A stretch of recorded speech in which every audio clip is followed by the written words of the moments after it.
जय श्री कृष्णा दोस्तों, आज मैं सुनाने जा रही हूँ कार्तिक मास का 8वां अध्याय। नारद जी बोले, अब मैं कार्तिक व्रत के उद्यापन का वर्णन करता हूँ जो सब पापों का नाश करने वाला है। व्रत का पालन करने वाला मनुष्य कार्तिक शुक्ल चतुर्थी को व्रत की पूर्ति और भगवान विष्णु की प्रीति के लिए उद्यापन करे। तुलसी के ऊपर एक सुंदर मंडप बनवावे, उसे केले के खम्भों से संयुक्त करके नाना प्रकार की धातुओं से उसकी विचित्र शोभा बढ़ावे। मंडप के चारों ओर दीपकों की श्रेणी सुंदर ढंग से सजाकर रखे। उस मंडप में सुंदर 4 दरवाजे बनवावे और उन्हें फूलों से तथा चवर से सुसज्जित करें। द्वारों पर पृथक पृथक मिट्टी के द्वारपाल बनाकर उनकी पूजा करें। उनके नाम इस प्रकार हैं: जय, विजय, चंड, प्रचंड, नंद, सुनंद, कुमुद और कुमुदाक्ष। उन्हें चारों दरवाजों पर 2-2 के क्रम में स्थापित कर भक्तिपूर्वक पूजन करें। तुलसी की जड़ के समीप 4 रंगों से सर्वतोभृत मंडल बनावें और उसके ऊपर कलश की स्थापना करें। कलश के ऊपर शंख, चक्र, गदाधारी भगवान विष्णु का पूजन करें। भक्तिपूर्वक उस तिथि के उपवास तथा रात्रि में गीत कीर्तन आदि मंगलमय आयोजनों के साथ जागरण करें। जो भगवान विष्णु के लिए जागरण करते समय भक्तिपूर्वक गान करते हैं, वे सैकड़ों जन्मों की पाप राशि से मुक्त हो जाते हैं। जो मनुष्य भगवान के निमित्त जागरण करके रात्रि भर भगवान का कीर्तन करते हैं, उनके असंख्य गोदान का फल मिलता है।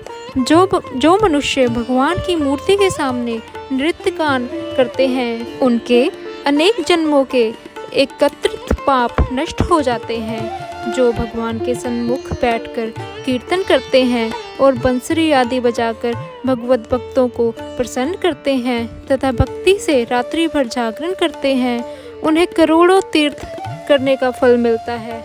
उसके बाद पूर्णमासी में एक ब्राह्मण को निमंत्रण करें।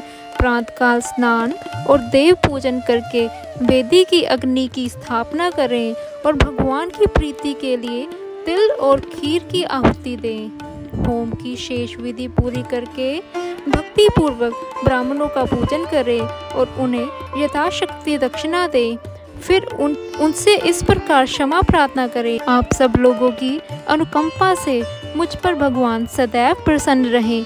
इस व्रत को करने से मेरे 7 जन्मों के किए हुए पाप नष्ट हो जाएं और मेरी संतान चिरंजीवी हो। इस पूजा के द्वारा मेरी सभी मनोकामनाएं पूर्ण हो। मेरी मृत्यु के पश्चात मुझे विष्णु लोक की प्राप्ति हो। पूजा की समस्त वस्तुओं के साथ गायें भी गुरु को दान में दें।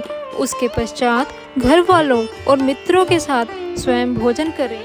भगवान द्वादशी तिथि को शयन से उठे, त्रयोदशी को देवताओं से मिले और चतुर्दशी को सबने उनका पूजन किया।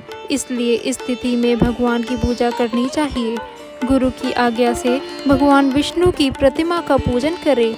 इस पूर्णिमा को पुष्कर तीर्थ की यात्रा श्रेष्ठ मानी गई है।